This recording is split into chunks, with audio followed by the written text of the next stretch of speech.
Hi folks, I am back for another vlog, and I know that it's been a little bit more than a week, so I think I was maybe just a little bit optimistic about that. But I'm gonna try to do at least 2 of these a month. I think, like I said, it's really useful for me to put these together, and surprisingly, a lot of you commented and said that you enjoyed watching it, so whatever, man, whatever you have fun with, I'm happy to have you here. So yeah, so let me share with you what I've been doing for the last week or so. First up is it's cold as hell in Atlanta. It's snowing. Like, it's not sticking, and it only snowed for like 1 day, and it's supposed to snow again like tomorrow or something, but this is just ridiculous. Like, it went from being 70 degrees last week to like snowing. That's unfair. I don't like this. Other than dealing with the cold weather, I've been, of course, working through a lot of the winter bloom orders and doing just a ton of work there. I've had to do surface mount assembly for our hydrogen and helium modules because they're so low volume that it doesn't make sense for us to outsource those for PCB assembly right now. So I have to do those myself. And yeah, that's a lot of effort.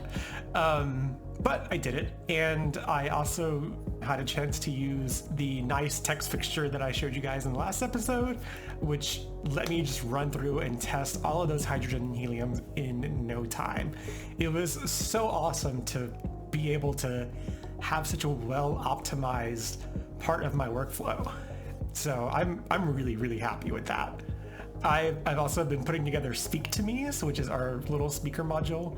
One fun thing that I got to do was use our laser cutter Jeremy to cut the speaker grills for it. So you can actually see a video here of Jeremy cutting some fabric, which is cool. I love cutting fabric on a laser cutter. It just always ends up looking amazing.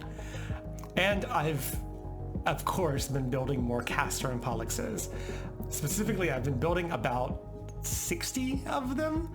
We had a really big order for Perfect Circuit, and that's been a lot of work, but it's been so worth it. I mean, it's wild that I'm selling this many at a time now. I really didn't expect to sell the first run of 150 when I made it last year. So, but yeah, I also used our test fixture for that, and it worked great. So yeah, it works well for 3 of our products at least, and I'm super happy with it. Speaking of our test fixture, I actually got a new, much faster thermal receipt printer for it, and that thing is awesome. I also managed to acquire some blue printer paper for it, which is surprisingly difficult. I don't know why, but getting colored thermal receipt paper is apparently difficult to do. I had to buy a box of like 78 of them to get it at all. So that's great, but I got it. Of course, Lily didn't help at all with any of this Winterloom stuff. She just laid on her rump and did nothing. I really think that she should start pulling her weight around here.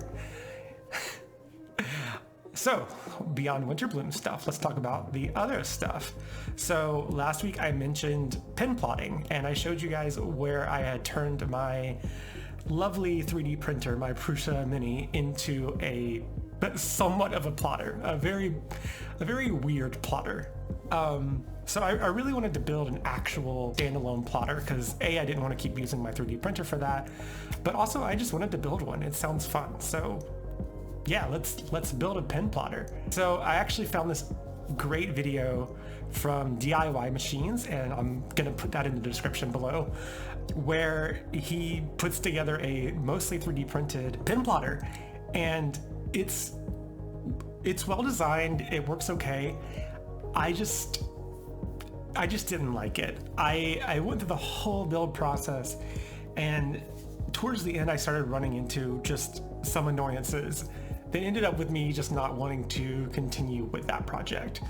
But it gave me a lot of inspiration and a good starting point for me to design my own pin plotter, because I am a ridiculous person and I'm very hard-headed, and of course I have to build my own. So yeah, I jumped right into it. I started with the the first rail, the x-axis basically. It's very similar to the one that's used in the DIY machines one, but in this case I am adopting the AxiDraw sort of core XY style of movement. So instead of in the DIY machines where there's a one stepper motor on the ground and one stepper motor that moves with the y-axis, with this one there's two stepper motors and they are on opposite sides of the x-axis and they are both stationary. And this is great because there's less mass and inertia in the actual in the y-axis. So that can be better, we'll see. But yeah, so I started off with that, and then I laser cut the raft that goes onto that x-axis, and then did a lot of designing and 3D printing, and I at some point got it actually moving, which was really cool. This video, I literally have the belt taped to certain parts of the machine just to hold it in place, so the belt's not tensioned at all. This thing is just barely working, but it was really cool to see it moving around. After I kind of had it moving around, I moved on to what I feel is the most interesting and most challenging part of a pin plotter design, which is the pin lift mechanism. Because you know, with a pin plotter, you can't just keep the pin down all the time. You have to be able to lift it up and down. And when I was using my 3D printer as a plotter, I had the benefit of having a Z-axis that I could move up and down to lift the pin.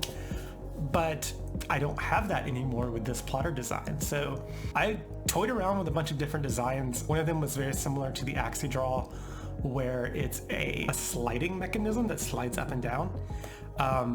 But I ended up having a hard time sourcing the right rails and components for that. So I scrapped that idea. I decided to go with something similar to some other plotter designs I saw on the internet, as well as similar to some of the older HP vintage plotters, which are really cool. If you've never seen one, go check one out. They're awesome. Yeah, I got it to work more or less. It's not great though. I ended up using magnets to try to put some sort of downward pressure on the pin to get things to work, and the servo has a hard time lifting it up, and when it does lift it up, it causes a lot of backlash and jerk with the rest of the assembly because it's not very rigid or heavy. But that said, I did get it working, and I got the plotter to draw its first thing. It's like watching your child take its first steps. I mean, I don't know if it's actually like that. I don't have kids, but that's what it feels like to me. I don't have children, I have machines. After that, I needed to stop procrastinating on the winter balloon stuff and get back to work, so to speak. So I haven't made much progress after that. But I do have some plans for what to do next. Obviously the biggest thing I want to work on is I still want to refine the pin lift mechanism a lot. I mean, what you saw is basically the first working version, and that's definitely not going to be the last version I design because I can't not iterate on it, right? I already have some improvements in mind. Like even before it's finished printing, I was like, oh, I can do this differently and I have a better idea for this. So I have some ideas of how to improve that, and hopefully I'll be able to show y'all next time. Another issue is that it's too light. I briefly mentioned this, but it does not have enough weight to kind of support itself, and you can see here that it'll just tip over if you move the y-axis too far. And I have to figure out some way of weighing it down. In the DIY machines build, he actually screwed it down to a piece of wood. So that's an option. I can make it where it can be screwed down to a substrate. But I want to explore some other options first. I am interested in some of the ways that you can weigh down a 3D print or add weight to one. So I'm going to check that out before resorting to just using some wood screws and screwing it into a big piece of wood. The other thing is the control board. I'm actually using an aftermarket control board for an Ender 3 3D printer, and it works, of course. It's super overkill for this, but it's meant for a 3D printer, and this is not a 3D printer. It has a lot of similarities, but when you're dealing with this firmware, Marlin in this case, and the board itself, it just makes all of these assumptions that don't necessarily make sense for a pin plotter. So I do want to kind of build my own board around this. I know that there's a lot of existing options out there, and I don't recommend that you do this, but I am this kind of ridiculous human being where I need to just make it myself. So I am going to do it myself, and hopefully that'll turn out pretty cool. Also, I've been designing this whole thing in FreeCAD, which has been quite a learning adventure for me. I only recently learned FreeCAD, and I haven't really been doing much in terms of complex designs with it. So this is really my first project that involves more complicated designs with FreeCAD. And it's been very interesting. I'm learning a lot, but I also know that I'm not doing things the right way or the most optimal way. But I'm still managing to get things done and not feel frustrated, which is great. Because often when you learn a new CAD tool, you just feel frustrated for a long time. And really, that's all I've been up to. I still have a lot of Winter Bloom orders to fulfill. I think there's still 80 orders in our queue. But hopefully with all the work I did this week, those will start getting moved out pretty quickly. And hopefully next week I can make a little bit more progress on the pin plotter, and I'll be able to share some more stuff with y'all. As always, you can follow me on Twitter. You can subscribe to my channel, I guess, if you want to. And yeah, thanks for watching this if you got this far. And also a shout out to my GitHub sponsors who, for some inexplicable reason, give me money. You can also become a sponsor for me on GitHub if you also want to give me money. You can do it both on a recurring basis and as a one-time donation. If you just want to buy me like some chicken tenders or something, you can do that. Also, if you liked the filament that was used throughout this video, and you need some filament, you can use my affiliate link for Polymaker that's down in the description. And that way you get cool filament and I also get some cool filament. You don't have to use it. I'm just saying, if you need some filament and you like the way that this little matte PLA looks, then go to Polymaker, buy their stuff. Let me get some points so I can get some free filament. All right, that's it. I'll see you guys in a week or so.